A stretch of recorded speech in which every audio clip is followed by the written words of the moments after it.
যশোর সদর উপজেলার মনিরামপুর মহাসড়কে সতীকাটা নতুন বাজারের কামালপুর কেন্দ্রীয় জামে মসজিদ সংলগ্ন সড়কের কিনারে একটি ইউরিয়া সার বোঝাই ট্রাক ঢাকা মেট্রো 26-09-86 নিয়ন্ত্রণ হারিয়ে উল্টে পড়ে। এতে ট্রাকের চালক সবুজ আলী 29 ও তার হেলপার জিহাদ হোসেন 23 আহত হন।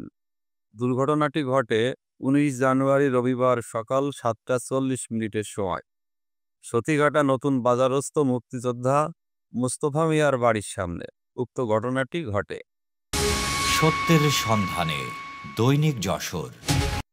আমাদের কুয়াদা প্রতিনিধি জানান, ইউরিয়া সার বোঝাই ট্রাকটি পরিবহনের চাপে নিয়ন্ত্রণ হারিয়ে সড়কের কিনারে উল্টে পড়ে যায়।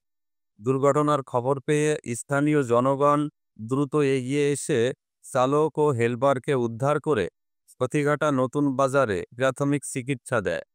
আহত ট্রাক চালক সবুজ আলী জানান, শনিবার রাতে খুলনার রূপসা থেকে ইউরিয়া সার নিয়ে বগুড়ার উদ্দেশ্যে রওনা হয়।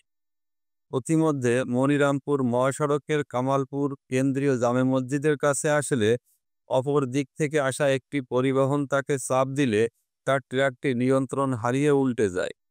এ ঘটনায় কোনো প্রাণহানির ঘটনা ঘটেনি, তবে ট্রাক চালক সামান্য আহত হলেও প্রাথমিক চিকিৎসা নিয়ে সুস্থ রয়েছেন। পরিবহন চাপ দিয়ে আপনাকে তো আমি যাবো হলো বগুড়ায়। বগুড়ায়? হ্যাঁ। আপনার লোড হয়েছে কখন? লোড হয়েছে 4:40-এ।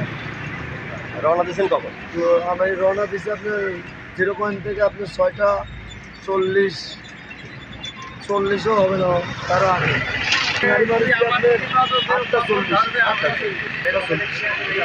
আচ্ছা, আপনার ক্ষয়ক্ষতি কেমন?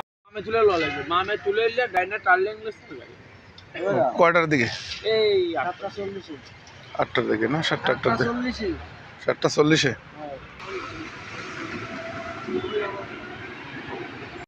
ডেস্ক রিপোর্ট, দৈনিক যশোর।